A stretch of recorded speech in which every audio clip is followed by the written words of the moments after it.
I fundraised ridiculously. I pitched so many people, and I got so many rejections. And Chipper Cash, which is the most valuable startup in Africa, recently valued at just over $2 billion.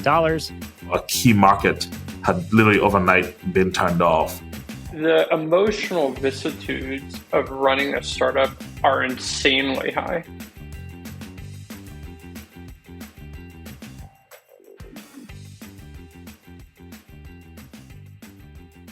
Hi, everyone. I'm Rex, the founder at Cambrian, a community for founders and builders in fintech. Very excited for today's program as we have two awesome guests. We'll be diving into the backstory of Chipper Cash, which is the most valuable startup in Africa, recently valued at just over $2 billion.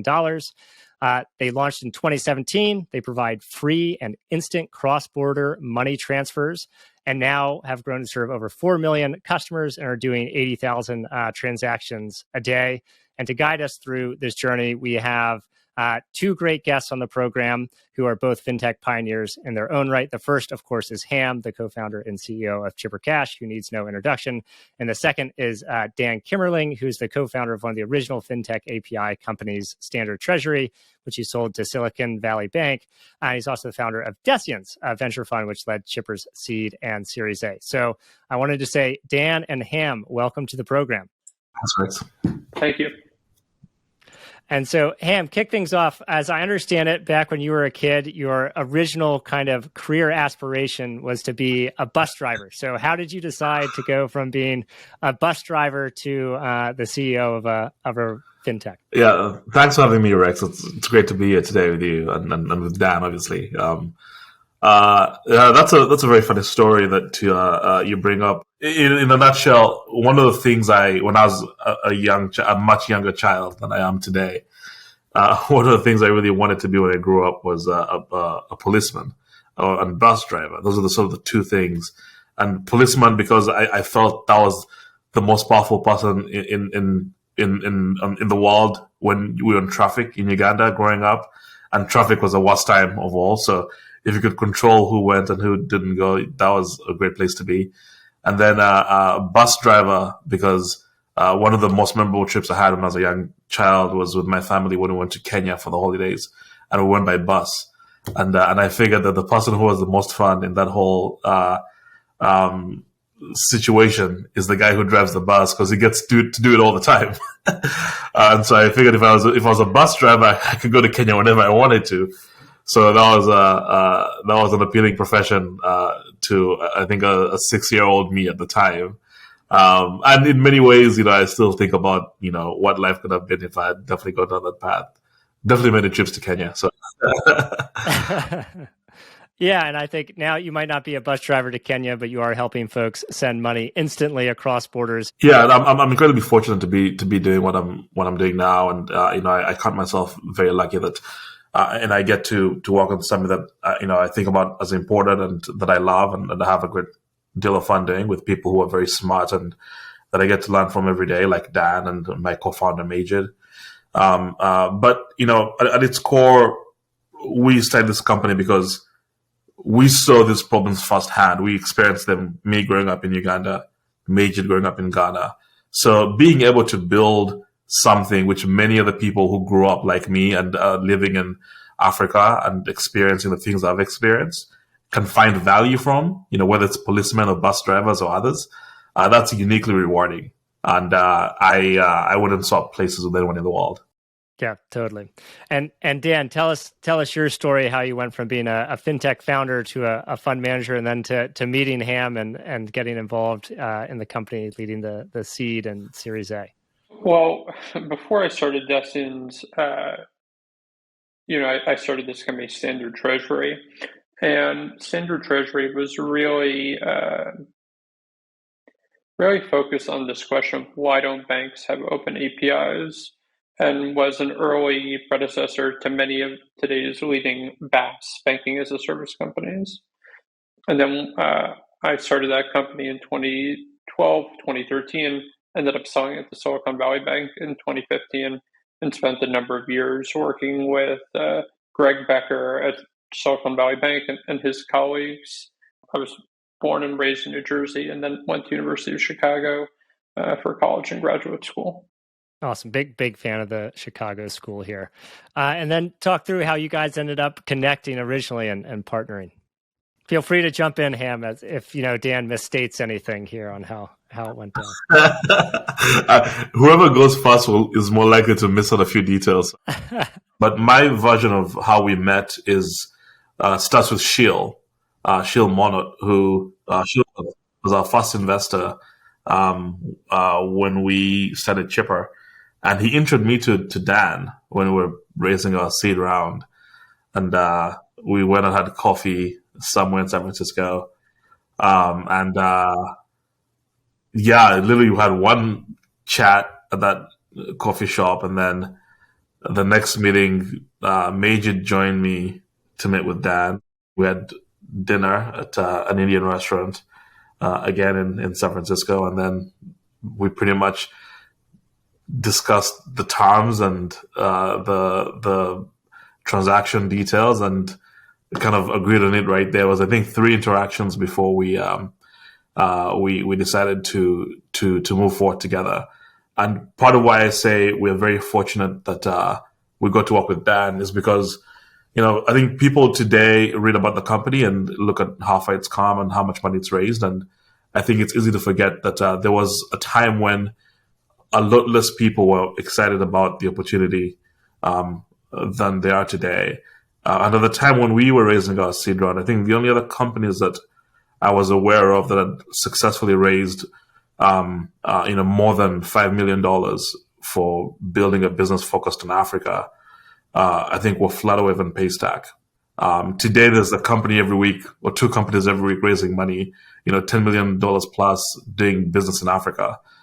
2 years ago, that was very, very unlikely.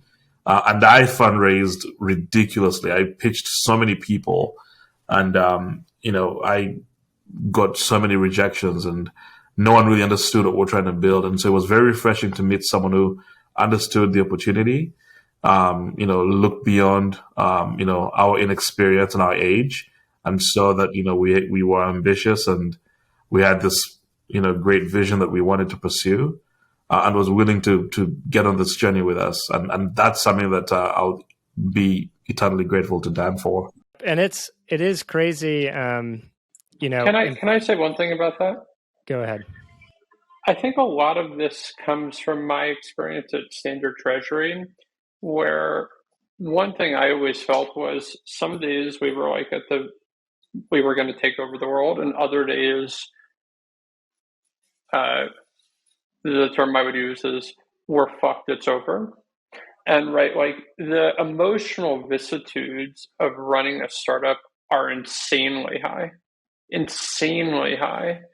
And so I think that as an investor, especially as an early stage investor for whom entrepreneurs entrust us with their hopes, dreams, fears, and ambitions, all we can do is try and be a great partner to them, helping them dampen the highs and the lows throughout that journey. Absolutely. And I think that's a great jumping off point to focus on, maybe 1 or 2 kind of pivotal moments in Chipper's story that are not too dissimilar from pivotal moments a lot of fintechs face. So the first would be around, dealing with regulatory issues. So as I understand it, shortly after that coffee chat, after getting the seed round set up in 2019, you called Dan and were very upset because of some things that had transpired on the regulatory front. So talk me through what happened and how you ended up working through that together. I call Dan all the time, text all the time, but I think there's a few times I call him when I'm upset as I was that time. And in this scenario, we were dealing with a situation where, a key market had literally overnight been turned off because of some misunderstandings we had with some partners and the market that we were working in. And at that time, it was actually, I believe, our fastest growing market. And, for a company that has just come off, raising a good round, and the excitement in the company and the morale is very high. And, we think we're now on a path to be in X place, in a couple of months. And Yep. to have that happen is very, very disruptive and very, morale sort of, busting. And I called down and said, this is happening. I'm so upset. And, we've tried everything and it's really, really pissing me off. And I bet I've used some other words, but I remember very clearly Dan said, okay, I understand, but let's not forget we have X, Y, and Z things that we know are coming up that we haven't done yet, that we've been doing the work for. And if those things pan out, there will be likely, multiples of times larger in opportunity than what we're dealing with right now. So in many ways, the best is yet to come. And although what we're going through is important, keeping an eye on sort of that North Star and being aware that this is a bump on a very long road, I think puts things in context. So moments of crisis in fintech are common, where you're operating one day and the next day you feel like a regulator or partner has pulled out the rug from underneath you. And that's how, if you're not, like, if that hasn't happened to you, you're probably not building a company in fintech. So how do you think about maintaining the open lines of communication with your partners, with your investors, with your employees? And then what kind of strategies do you employ to make sure that you can survive those moments of crisis? And I think one of the really crucial things to talk about too is how you develop a legal team and a legal strategy that's additive to the business, that's consultative and can contribute to the product front, can help build in redundancy on the regulatory side of things, can build relationships with there's a lot of stuff to do. So I'm curious to hear, you had this crisis moment, your business gets shut down. What happens next? I think obviously one of the learning moments about that process was, and that period was, sometimes, the default for young companies is, move fast and get out to market quickly, get feedback from users, iterate quickly. Fintech is a different space because it's heavily regulated.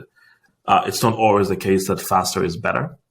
And I think the learning also is that contrary to what, many people might think, most regulators are actually very progressive and wants to encourage innovation in their economies and are actually aligned with what most startups are trying to do.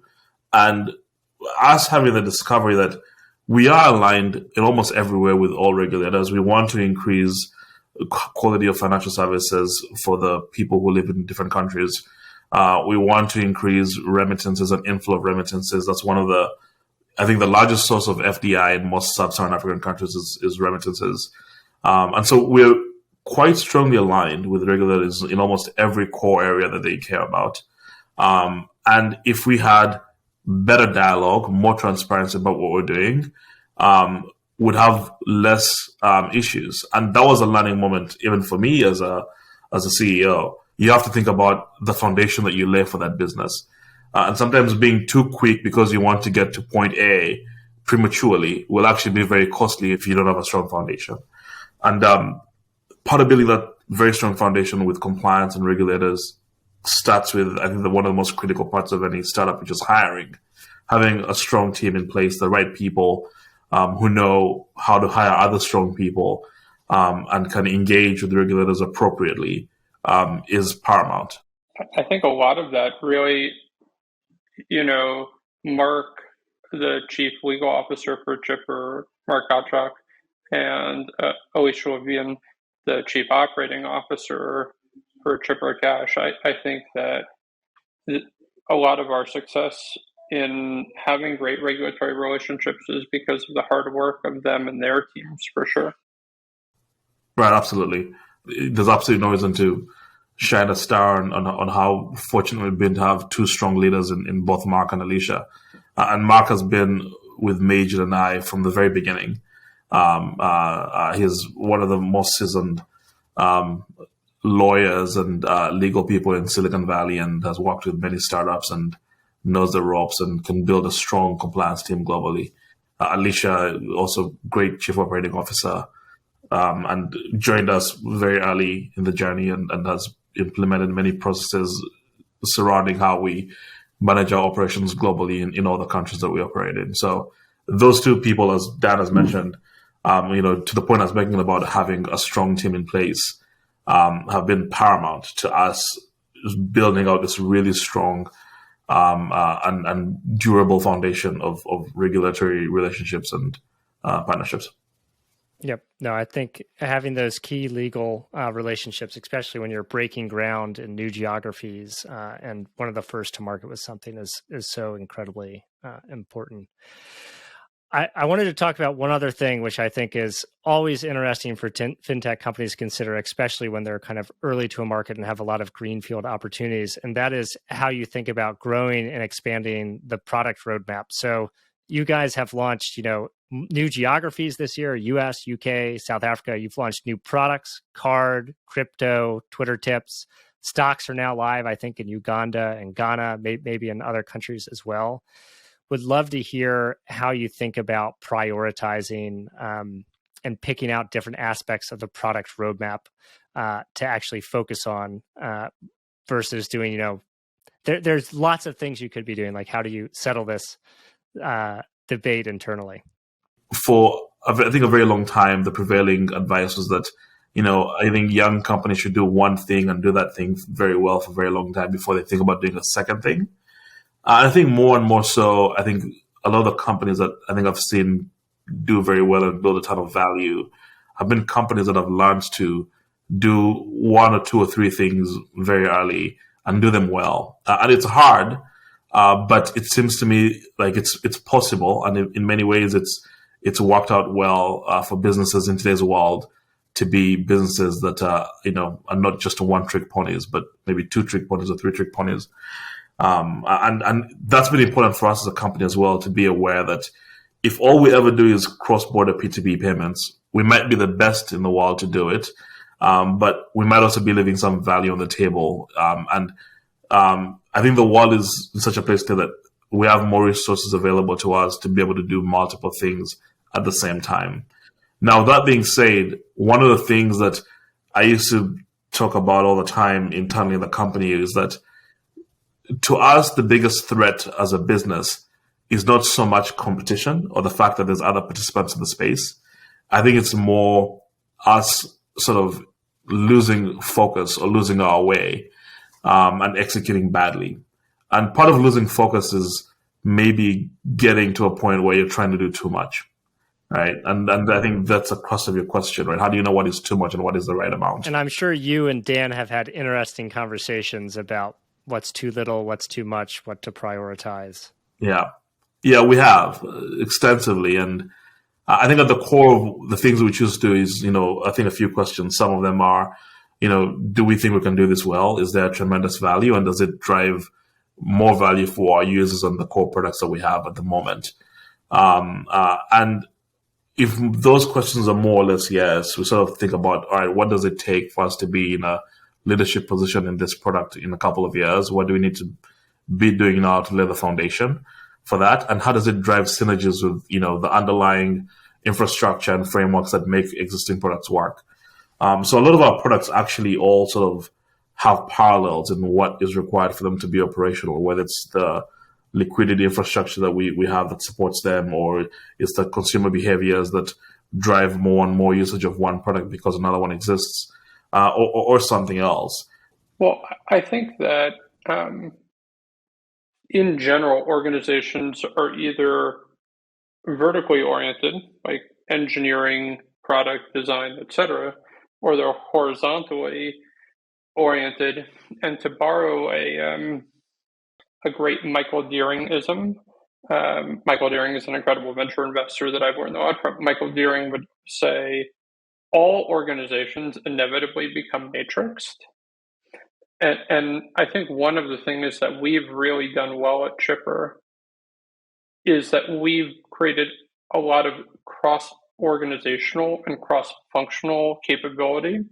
Because when you're building and shipping a fintech product, of course you need engineering, product, design, like the classical capabilities. But then you need compliance, you need legal, you need regulatory affairs, you need marketing, you need support, because you can't ship a product that doesn't have legal, and you can't ship a product that doesn't have support.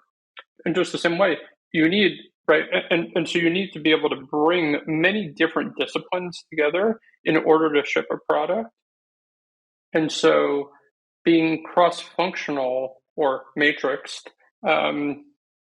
is essential. And I think that having the intellectual flexibility to create that kind of cross-organizational collaboration is essential in fintech, whether you're doing it in one country or many countries.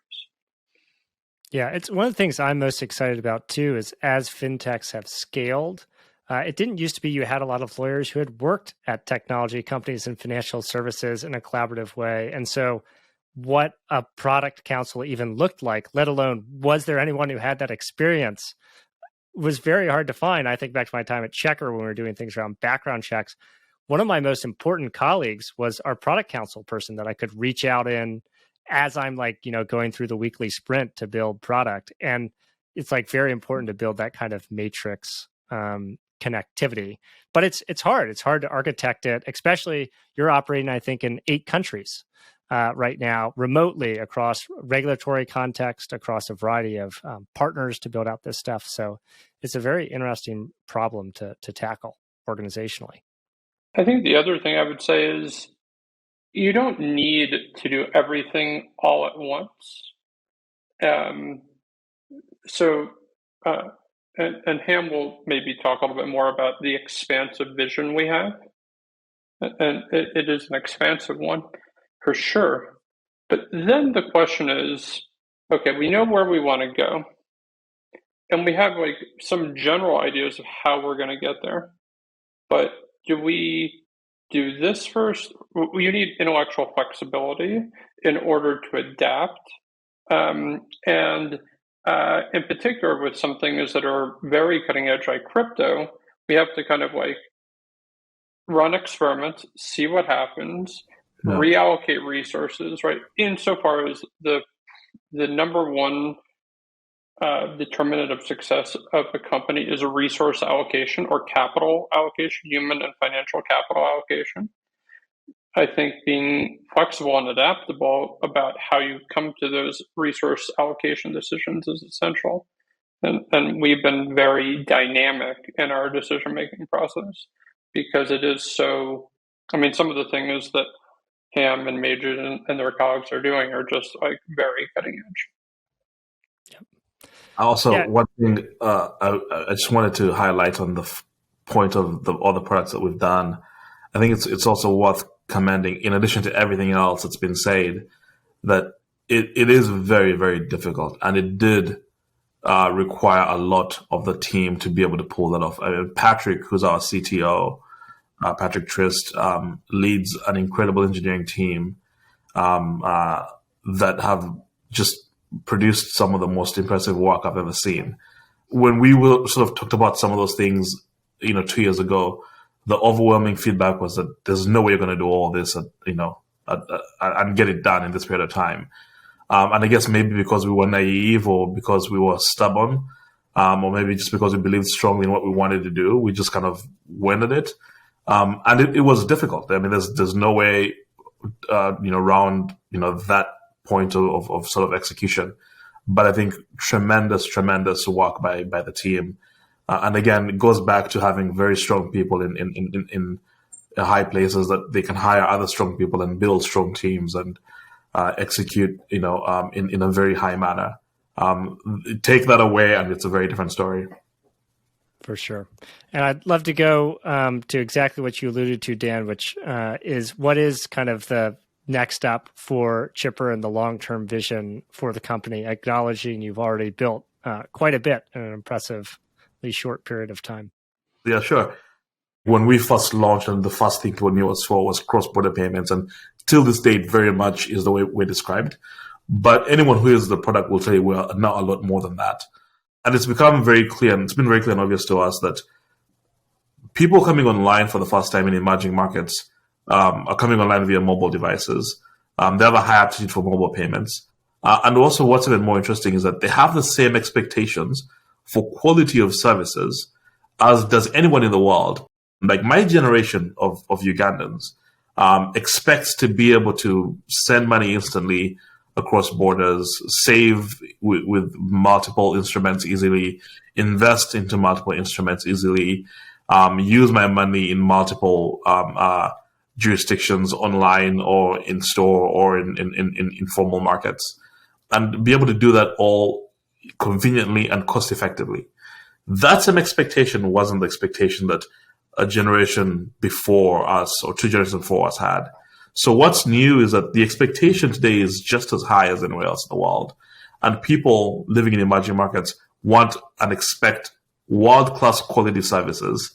We want to be the company that is intertwined in the fabric of people's financial lives.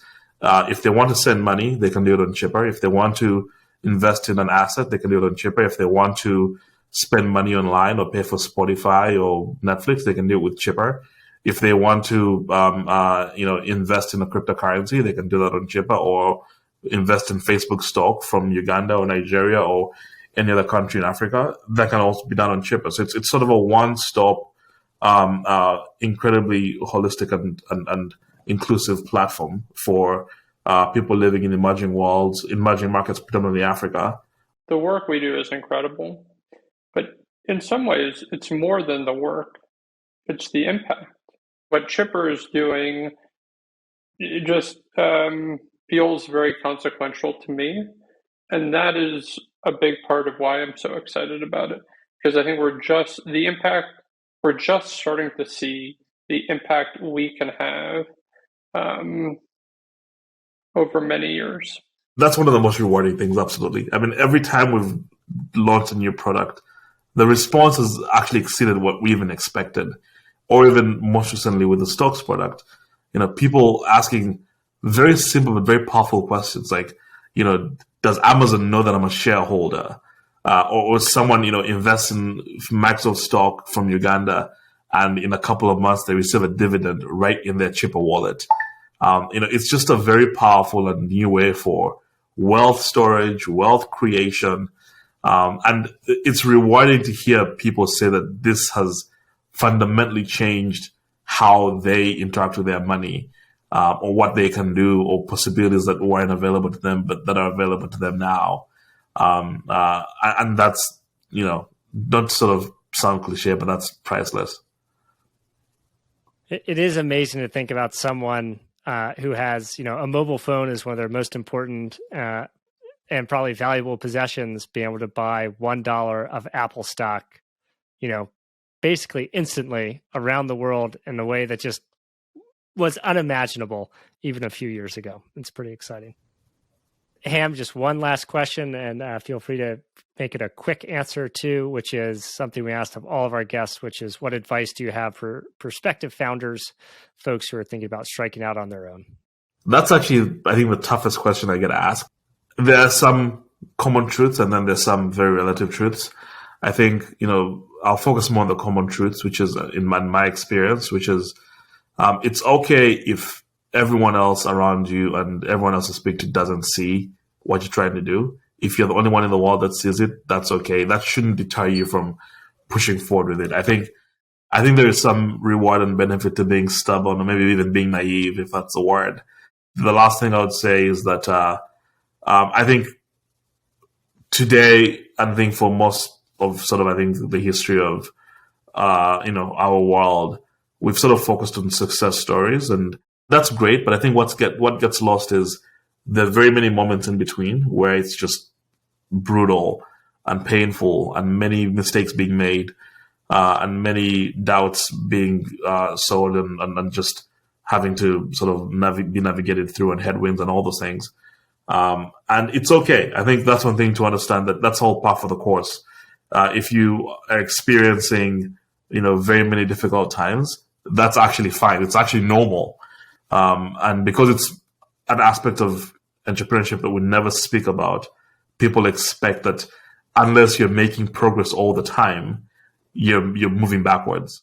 Yeah. So every company is on fire on the inside. Any endeavor worth doing is insanely stressful, and has its low moments for sure.